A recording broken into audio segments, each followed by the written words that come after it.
blueprint Bharat ki Modi ki se yam maru ba masi akoi nai na da ba yaroi da ba amuk live siga amuk tawsila ba agoi loi re oi loi jane ko India ko will be si akoi sida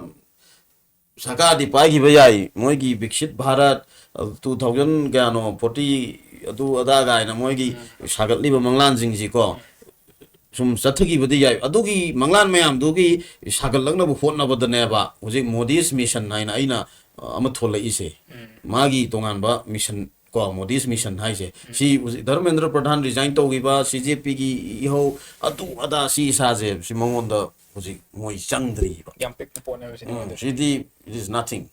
bo aduna la kadori ba sagal la kadori bu pose akoina si analysis mayam na su si kumna naina ba amasu sangi sidi ko vision ni ko gi future ni haitare aduna aina waina sumna naina jabada aina u jabada di hojik si 240 oirom gani hana ko gi BJP na Lok Sabha da karak pasi ko after that NDA alliance 290 ga 23 fight the lay bani hojik si 316 ne ba and then constitution je Bharat ki lai constitution je gi akoi gi semdor ka do bose sigi si kamaina semdok ba yai haiba matam da akoi third natra 360 yoganda semo ka doi ne ba now hojik 340 gi maya da anda ki Trinamool gi kari gi mayam ji tawraga ne la ki ganda di hojik 316 20 swai si lai re ba ona lemhori se 40 muk da ngai si lai na akoi na yam sigi pose akoi yam laina lowe ya roe ba ko hojik magi vision si magi aim je only that a number ne ba democracy da di number je am roe ba number yam phangba duna majority ne ba number yam phangba duna ka doini number yam phangda duna ka doine ba natra masing yam duna kare masing yam da duna kare democracy da tog do je lose and win ne ba adu sigi lose and win gi marak sida amuk la ise kai no matam da hojiki se future perspective sigi si 1950 do rongani akoi gi 26 January our Indian Constitution came into force ko satna ba hawra krisi natra 26 January 1950 so that we every year we celebrate Republic Day aduni natro aduna ngasai constitution sigi B.R. Ambedkar and the Constituent Assembly duna 290 members ni Constituent Assembly si drafting tawrga lakhi ba court ki ba mayam ji pulup thar kanji da ar sigi matamdugi ningtamba laibak amasi oirakna ba hotna bada matamdugi Indian freedom struggle ko freedom fighters mayam sina laurakhiba different sections of the society ko now sigi 360 je yograba adoi tardi adugi logi ba India gi sagalami ba Bhagat Singh Chandrasekhar Azad ha adagi si Jawaharlal Nehru adagi father of the nation Mahatma Gandhi Dr. B.R. Ambedkar natra Sardar Patel sigi mayam sina sagalami ba Bharat sigi ko sathi ba ano ba Bharat amma koi sigi 360 number je yograba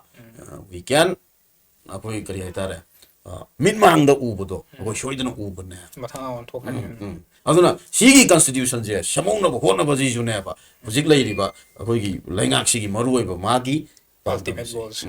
ana si Modi's mission nai ji ana moi gi blueprint ne ba si auna nga sai yengo sigi tangkak sida akoi gi BJP sina sum lairam baji da ne akoi sum yeng je ba moi si moina tawriba thabak mayam si mai paga namfu do oigera ama do oigera moi ji sum pa lak pa ne ba aduna sai akoi bu namda bina ba akoi bu singda bina ba mi je kanamta laiti ba se si moi gi kok si da suru ga lai ba ne ba despotism hai je maning to ba sasan bo ngak chau thia ga ko si gi lai ra pa ji handaki parliament ki session sing da akoi gi farm law farmers law sanaru re ahi ohum jangdana khotana farmer mayam sidana tawdana tawna badagi repeal tawgre adudagi hogre ba ogoigi maithi bagi moida de adu yam hakchina lowe ba ningam da badu pian da badu adai dudagi lai gre ba ko and another amuk kai dogre mamang da puthokhi bada delimitation and ꯑꯩꯈꯣꯏꯒꯤ ꯋꯨꯃꯟꯁ reservation bill ꯑꯩꯈꯣꯏ ꯍꯥꯎꯁꯇ ꯂꯧꯕ ꯉꯝꯈꯤꯗ꯭ꯔꯦ ꯏꯖꯨꯀꯦꯁꯟꯗꯁꯨ ꯍꯧꯖꯤꯛꯀꯤ ꯙꯔꯃꯦꯟꯗ꯭ꯔ ꯄ꯭ꯔꯙꯥꯟ ꯂꯩꯔꯤꯉꯩꯗ ꯚꯥꯔꯠꯀꯤ 2025 ꯑꯩꯈꯣꯏꯒꯤ education NEP ꯕꯤꯜꯒꯤ ꯀꯩꯅꯣ ꯑꯃ ꯑꯃꯨꯛ ꯄꯨꯊꯣꯛꯑꯝꯕꯅꯤ NEP ꯗꯨ ꯅꯠꯇꯕ ꯀꯣ ꯁꯤꯒꯤ ꯀꯩꯅꯣꯁꯤꯁꯨ ꯑꯃꯨꯛ ꯄꯥꯁꯁꯤ ꯇꯧꯕ ꯉꯝꯅꯈꯤꯗꯦꯕ ꯑꯗꯨ ꯉꯁꯥꯏ ꯇꯥꯂꯛꯁꯤꯗ ꯑꯃꯨꯛ ꯁꯤꯒꯤ ꯀꯣꯀ꯭ꯔꯣꯁ ꯖꯅꯇꯥ ꯄꯥꯔꯇꯤꯁꯤꯒꯤ ꯇꯧꯁꯤꯜꯂꯛꯇꯅ ꯑꯃꯨꯛ ꯅꯠꯇ꯭ꯔꯥ ꯁꯥꯡꯒꯕ ꯆꯍꯤ 12ꯒꯤ ꯔꯤꯖꯤꯝꯁꯤꯗ ꯀꯅꯥꯒꯨꯝꯕ ꯃꯤꯅꯤꯁꯇꯔ ꯑꯝꯇ ꯔꯤꯖꯥꯏꯟ ꯇꯧꯗ꯭ꯔꯤꯕꯅꯦꯕ ꯕꯠ ꯃꯤꯌꯥꯝꯒꯤ ꯏꯍꯧꯁꯤꯅ ꯖꯦꯟꯖꯤꯒꯤ ꯅꯍꯥꯁꯤꯡꯒꯤ ꯏꯍꯧꯁꯤꯅ ꯍꯦꯟꯃꯜꯂꯛꯇꯅ ꯍꯧꯖꯤꯛ ꯑꯃꯨꯛ ꯀꯩꯗꯧꯈ꯭ꯔꯦ ꯄ꯭ꯔꯙꯥꯟꯗꯣ ꯑꯃꯨꯛ ꯔꯤꯖꯥꯏꯅꯦꯁꯟ ꯇꯧꯈ꯭ꯔꯦ ꯅꯠꯇ꯭ꯔꯥ ꯑꯗ ꯉꯁꯥꯏ ꯃꯣꯏꯗ ꯑꯩꯈꯣꯏꯒꯤ ꯀꯔꯤ ꯍꯥꯏꯅꯤ ꯑꯩꯅ ꯇꯧꯒꯦ ꯈꯜꯂꯒ ꯂꯩꯔꯝꯕ ꯃꯌꯥꯝ ꯑꯃ ꯁꯨꯝ ꯃꯥꯏꯊꯤꯔꯛꯄꯒꯤ ꯀꯣ ꯑꯩꯈꯣꯏꯅ ꯄꯥꯡꯊꯣꯛꯀꯦ ꯈꯜꯂꯝꯕ ꯃꯌꯥꯝ ꯑꯃ ꯁꯨꯝ ꯇꯨꯡꯍꯜꯂꯒ ꯆꯠꯂꯛꯄꯁꯤꯒꯤ ꯃꯊꯃꯣꯏꯁꯤꯗ ꯄꯨꯕ ꯉꯝꯗꯕ ꯆꯩꯅꯥ ꯆꯩꯊꯦꯡ ꯃꯌꯥꯝ ꯑꯃ ꯂꯩꯔꯤꯅꯦꯕ ꯑꯗꯨꯅ ꯁꯤꯒꯤ ꯔꯤꯚꯦꯟꯁꯁꯦ ꯁꯤ ꯂꯧꯔꯛꯈꯤꯅꯦꯕ ꯂꯧꯔꯛꯀꯗꯣꯏꯁꯤ ꯀꯔꯝꯕ ꯃꯇꯝꯗ ꯋꯦꯟ ꯂꯣꯛ ꯁꯚꯥꯗ ꯍꯧꯖꯤꯛꯀꯤ 360ꯁꯦ ꯁꯤꯒꯤ 2/3 ꯁꯨꯔꯛꯑꯒ ꯀꯟꯁꯇꯤꯇ꯭ꯌꯨꯁꯟꯁꯦ ꯑꯦꯃꯦꯟ ꯇꯧꯕ ꯌꯥꯕꯒꯤ MPꯁꯦ ꯁꯨꯒꯠꯂꯛꯑꯕ ꯗꯦꯟ ꯑꯅꯧꯕ ꯊꯥꯡꯒꯠꯂꯤꯕ ꯕꯤꯜ ꯈꯨꯗꯤꯡꯃꯛꯅꯦ ꯃꯣꯏ ꯄꯥꯁ ꯇꯧꯔꯛꯇꯣꯏꯁꯦ ꯑꯗꯩꯗꯤ ꯏꯚꯟ ꯍꯥꯟꯅꯒꯤ ꯀꯟꯁꯇꯤꯇ꯭ꯌꯨꯁꯟꯒꯤ ꯔꯨꯜꯁ ꯑꯦꯟ ꯅꯣꯔꯝꯁ ꯃꯌꯥꯝꯅꯤ ꯂꯣꯏ ꯆꯦꯟꯖ ꯇꯧꯔꯛꯇꯣꯏꯅꯦꯕ ꯇꯧꯔꯛꯀꯗꯣꯏꯅꯤ ꯀꯟꯁꯇꯤꯇ꯭ꯌꯨꯁꯟ ꯑꯅꯧꯕ ꯑꯃ ꯏꯔꯛꯀꯗꯣꯏꯅꯤ ꯗꯣ ꯇꯤꯌꯥꯏ ꯁꯔꯨꯛ 3 ꯊꯣꯛꯄꯒꯤ 2ꯗꯤ ꯁꯦꯝꯗꯣꯛꯔꯛꯀꯗꯣꯏꯅꯦꯕ ꯃꯁꯤꯒꯤ ꯁꯦꯝꯗꯣꯛꯅꯕꯒꯤ ꯅꯝꯕꯔꯁꯤꯅꯦꯕ ꯑꯗꯨꯅ ꯃꯔꯝ ꯑꯣꯏꯔꯒ ꯃꯣꯏꯅ ꯇꯥꯔꯒꯦꯠꯁꯤ ꯀꯗꯥꯏꯗ ꯇꯧꯏ ꯍꯥꯏꯕ ꯃꯇꯝꯗ ꯉꯁꯥꯏꯒꯤ ꯏꯁꯇꯦꯠꯁꯤꯡꯒꯤ ꯂꯩꯔꯤꯕ ꯂꯤꯡꯉꯝꯕ ꯄꯥꯔꯇꯤꯁꯤꯡꯁꯦ ꯁꯤꯒꯤ ꯄꯥꯔꯇꯤꯁꯤꯡꯁꯦ ꯕꯥꯏ ꯍꯨꯛ ꯑꯣꯔ ꯀ꯭ꯔꯨꯛ ꯃꯥꯏꯊꯤꯍꯜꯂꯒ ꯃꯣꯏꯒꯤ ꯄꯥꯔꯇꯤꯗꯨ ꯊꯨꯒꯥꯏꯔꯒ BJPꯒꯤ ꯂꯩꯉꯥꯛ ꯄꯥꯏꯔꯛꯑꯒ ꯍꯥꯟꯅꯒꯤ ꯂꯩꯔꯝꯃꯤꯕ MP ꯃꯌꯥꯝꯁꯤꯡꯗꯨ ꯃꯣꯏꯒꯤꯗ ꯃꯔꯁ ꯇꯧꯍꯟꯕ ꯑꯗ ꯉꯁꯥꯏ ꯑꯩꯅ ꯑꯍꯧꯕꯗ ꯊꯝꯖꯈꯤꯕꯗꯨ ꯑꯗꯨ ꯃꯔꯁꯁꯦ ꯑꯃꯃꯝ ꯑꯣꯏꯅ ꯇꯧꯕꯤꯗꯨ ꯅꯠꯇꯕ 8 ꯇꯧꯈ꯭ꯔꯦ 10 ꯇꯧꯈ꯭ꯔꯦ ꯁꯤ ꯃꯍꯥꯔꯥꯁꯇ꯭ꯔꯗ NCPꯒꯤ ꯁꯤꯕ ꯁꯦꯅꯥꯒꯤ इवन आम आदमी पार्टी राज्य सभा की नत्रा अदसी तृणमूल कांग्रेस वेस्ट बेंगल की सुमाइना सुम मियेंग से इलेक्शन कागिद्रबा स्टेट सिंग की लेरिबा कइनो सिंग सिदा को पार्टी सिंग सिदा सुम लौखुलगा अदुदगी MP मयाम जे सिंग पुबगी पोट अमु कन्ना चथरइबा एंड देन हुजि अनदर लॉ 30 days करिंगुम केस अमदा चेनरदी चीफ मिनिस्टर ओइगिनो प्राइम मिनिस्टर ओइसनो एनी मिनिस्टर नत्रा मा मसाना फमदु थादोकदबनी सिजु अखोइगी chief minister Arvind Kejriwal फाजिलुरगा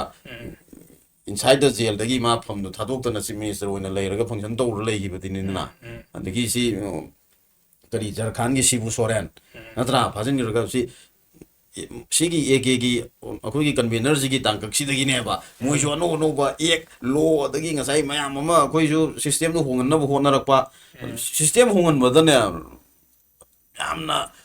keno tawri se problem atai nate moina siragi mang again sauri se atai nate ba afaba thabak tawji da sauri je gaino ai ganda ne ngai moina phattaba thabak tu tawganda leiramba moigi subida do phangamba khudong jaba mayam do loi mang doi ne ba adugi subida mayam do loi mangadi natra phangamba mayam muji leirammi ba mayam do loina mangadi MLA oibusi dagi na pangba subida kari leirige mai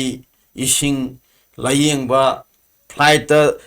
अखोगी domestic चटपा international चटपा कया रंगनो free ओइरिबा गाड़ी की थाव हां चाबगी थकबगी लायेंग एत सी अखोइना नत्र प्रजाना नत्र बो हेलि म्याम सी अदुगी सुविधा दुदा पेनथोबा लेबागी थबक तो माना तौजरिबो थबक तुगी तोलोब तो मा चाजौबा लोकल एरिया डेवलपमेंट हुजि करोड़ अनि ओइरंगनी नत्रा चही मंगा ददि क्यानो नत्रो करोड़ तरा नत्रो करोड़ तरा दो यंथोबा केंद्र तो थादोबा सेमोबा माइक्रो तरा थादद्रजु गवर्नमेंट की ओइबा लाइ पॉलिसी प्रोग्राम की ओइबा वासु फुल्ली तौ माने इंप्लीमेंट तो थोपियो सिदा थबक सुनिङाइ अदि थबक सुबा ngमोइदे गतने अरे थबक म्याम लैनेबा अदु फन एलोकेशन तौबा काइदगी फन लौथोकदगे करी पॉलिसी सेमगाना इ मफमजिदा बजेट गाइ थानबे यानी हाबिगे मेंटालिटी देमते यूज तौद्रमिना पैसा काइ लौदनो खंगदमिना अफंग खरद लगी फोकट पे खोकट ले